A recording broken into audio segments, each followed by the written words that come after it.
Funded അക്കൗണ്ടിനെ കുറിച്ചുള്ള video സീരീസിലെ first video ആണ് നിങ്ങൾ ഈ കണ്ടുകൊണ്ടിരിക്കുന്നത്.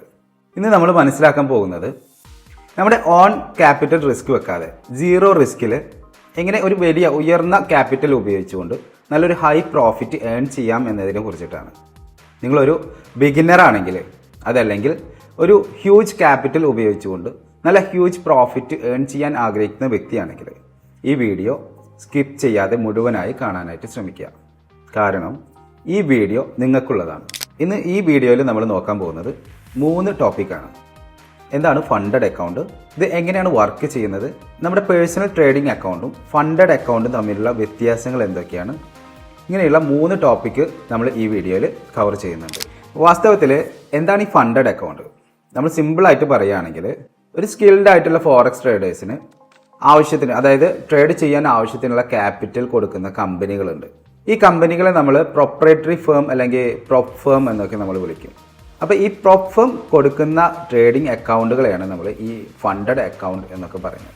ഇവിടെ നമ്മൾ ട്രേഡ് ചെയ്യുന്നത് നമ്മുടെ ഓൺ ക്യാപിറ്റൽ വെച്ചിട്ടല്ല, ഈ കമ്പനി നൽകുന്ന ഈ കമ്പനിയുടേതായിട്ടുള്ള ക്യാപിറ്റൽ വെച്ചുകൊണ്ടാണ്.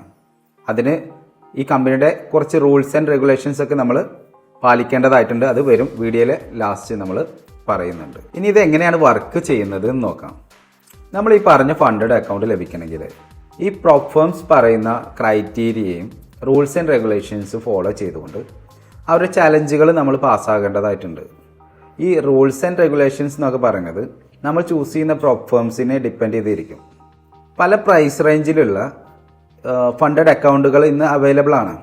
അതായത് 5K മുതൽ 25K, 50K, $300K വരെ ലഭിക്കുന്ന ഫണ്ടഡ് അക്കൗണ്ടുകൾ ഇന്ന് മാർക്കറ്റിൽ അവൈലബിൾ ആണ്. അതിൽ നമുക്ക് അനുയോജ്യമായ ഒരു അക്കൗണ്ട് ചൂസ് ചെയ്തുകൊണ്ട് അത് രജിസ്റ്റർ ചെയ്തുകൊണ്ട് നമുക്ക് എന്ത് ചെയ്യാം, ആ അക്കൗണ്ടുകൾ എടുക്കാവുന്നതാണ്. അതിന് നമ്മൾ ഒരു രജിസ്ട്രേഷൻ ഫീ ആയി ഒരു എമൗണ്ട് പേ ചെയ്യേണ്ടതായിട്ടുണ്ട്. പക്ഷേ നമ്മൾ എന്നാണോ ഈ ചാലഞ്ച് പാസ്സാകുന്നത്, ആ പാസ്സായി കഴിഞ്ഞാൽ ഫസ്റ്റ് പേ ഔട്ടിൽ കൂടെ നമ്മൾ ഈ ഫസ്റ്റ് കൊടുക്കുന്ന രജിസ്ട്രേഷൻ ഫീ നമുക്ക് തിരിച്ച് ലഭിക്കുന്നതാണ്. പക്ഷേ നമ്മൾ ശ്രദ്ധിക്കേണ്ട ഒരു കാര്യം, നമ്മൾ എന്തെങ്കിലും കാരണവശാൽ ഈ ചലഞ്ച് ഫെയിലായി കഴിഞ്ഞാൽ ഈ ഫസ്റ്റ് കൊടുക്കുന്ന പേയ്മെൻറ്റ്, അതായത് രജിസ്ട്രേഷൻ ഫീ നമുക്ക് തിരിച്ച് കിട്ടുന്നതല്ല. അപ്പോൾ അതുകൊണ്ട് ഇങ്ങനെയുള്ള ഫണ്ടഡ് അക്കൗണ്ടിനൊക്കെ വേണ്ടിയിട്ട് അപ്ലൈ ചെയ്യാൻ പോകുന്നതിന് മുമ്പ് നമ്മൾ ഒരു കാര്യം മനസ്സിലാക്കണം. നമ്മൾ സ്വയം വിലയിരുത്തണം നമുക്ക് എത്രത്തോളം ട്രേഡിംഗ് സ്കിൽ ഉണ്ട് എന്നുള്ളതിനെ കുറിച്ചിട്ട്. ഇനി ട്രേഡിംഗ് സ്കിൽ ഇല്ലെങ്കിൽ നമ്മൾ ആ ട്രേഡിംഗ് പഠിപ്പിക്കുന്ന സ്ഥലങ്ങളിൽ പോയി അത് പഠിച്ച് നമ്മൾ ആ സ്കില്ല് ബിൽഡ് ചെയ്തതിന് ശേഷം മാത്രം എന്ത് ചെയ്യുക, ഇതുപോലുള്ള അക്കൗണ്ടുകൾക്ക് വേണ്ടിയിട്ട് ശ്രമിക്കുക. വൺസ് നമ്മൾ ഈ രജിസ്ട്രേഷൻ എടുത്ത് ചലഞ്ച് എടുത്തു കഴിഞ്ഞാൽ നമുക്ക് ലഭിക്കുന്നത് ഈ ചലഞ്ച് അക്കൗണ്ടുകളാണ്. ചലഞ്ച് അക്കൗണ്ട് എന്ന് പറയുമ്പോൾ ഡെമോ അക്കൗണ്ടുകളായിരിക്കും. പക്ഷേ റിയൽ മാർക്കറ്റിലെ പ്രൈസ് മൂവ്മെൻറ്റ്സും എല്ലാം അതിൽ റിഫ്ലക്റ്റ് ചെയ്യുന്നതാണ്. നമ്മൾ എടുക്കുന്ന ട്രേഡ് പ്രോഫിറ്റ് എല്ലാം അത് അതിനായിട്ട് തന്നെ ബിൽഡ് ചെയ്ത ഒരു പ്ലാറ്റ്ഫോമായിരിക്കും. അത് നമുക്ക് MT5 അല്ലെങ്കിൽ സി ട്രേഡർ പോലുള്ള പ്ലാറ്റ്ഫോമുകളിൽ കണക്ട് ചെയ്തുകൊണ്ട് നമുക്ക് ട്രേഡ് ചെയ്യാനായിട്ട് കഴിയും.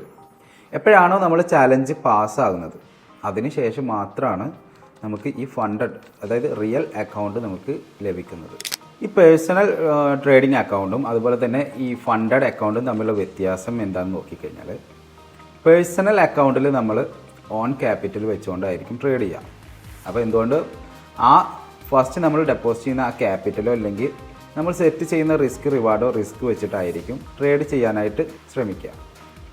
പക്ഷേ ഇവിടെ നമ്മൾ നോക്കുകയാണെങ്കിൽ ഫണ്ടഡ് അക്കൗണ്ടിൻ്റെ കാര്യത്തിൽ നമുക്ക് ആ ഫസ്റ്റ് കൊടുക്കുന്ന രജിസ്ട്രേഷൻ ഫീ മാത്രമാണ് റിസ്ക് ആയിട്ട് വരുന്നത്. അത് നമ്മൾ ഫണ്ടഡ് അക്കൗണ്ട് ചലഞ്ച് പാസ്സായി കഴിഞ്ഞാലോ ആ രജിസ്ട്രേഷൻ ഫീ നമുക്ക് തിരിച്ച് കിട്ടുന്നതോട് കൂടിയിട്ട് നമ്മൾ സീറോ റിസ്ക് എന്ന ഒരു സ്റ്റേജിലോട്ട് എത്തി. ഇനി നമ്മുടെ ഓൺ അക്കൗണ്ടിൻ്റെ കാര്യം നോക്കുകയാണെങ്കിൽ, ഒരു ബിഗിന്നർ ട്രേഡർ എന്ന നിലയ്ക്ക് നോക്കുകയാണെങ്കിൽ ഒരു $500 അല്ലെങ്കിൽ ഒരു $1000 ആയിരിക്കും ഇനീഷ്യൽ സ്റ്റേജിൽ അവർക്ക് ഡെപ്പോസിറ്റ് ചെയ്യാനായിട്ട് കഴിയുക. അപ്പോൾ ആ ഒരു ക്യാപിറ്റൽ വെച്ചിട്ട് നമ്മളൊരു 1%, അതായത് ഒരു $1000 ഡെപ്പോസിറ്റ് ചെയ്യുന്ന ഒരു ബിഗിനറെ സംബന്ധിച്ച് ആൾ എടുക്കുന്ന 1% പ്രോഫിറ്റിൽ നിന്ന് ആൾക്ക് $10 മാത്രമാണ് പ്രോഫിറ്റ് എടുക്കാനായിട്ട് കഴിയുക. ഒരു 1% പ്രോഫിറ്റ് ആക്കി കഴിഞ്ഞാൽ $10 ആണ് നമുക്ക് പ്രോഫിറ്റ് ആക്കി എടുക്കാനായിട്ട് സാധിക്കുക. ഇവിടെ നമ്മൾ ഫണ്ടഡ് അക്കൗണ്ടിൻ്റെ കാര്യത്തിൽ വരികയാണെങ്കിൽ ഒരു $500 നമ്മൾ രജിസ്ട്രേഷൻ ഫീ ആയിട്ട് കൊടുക്കാൻ തയ്യാറാവുകയാണെങ്കിൽ നമുക്കൊരു $100K അക്കൗണ്ട്, ഫണ്ടഡ് അക്കൗണ്ട് നമുക്ക് ലഭിക്കുന്നതാണ്. അത് പാസ്സായതിനു ശേഷം നമ്മൾ ആ ഒരു അക്കൗണ്ടിൽ 1% ട്രേഡ് എടുത്തു കഴിഞ്ഞാൽ അതിൽ നമുക്ക് $1,000 ആ സെയിം ട്രേഡിൽ തന്നെ നമുക്ക് $1,000 പ്രോഫിറ്റ് ലഭിക്കാനുള്ള സാധ്യത ഉണ്ട്.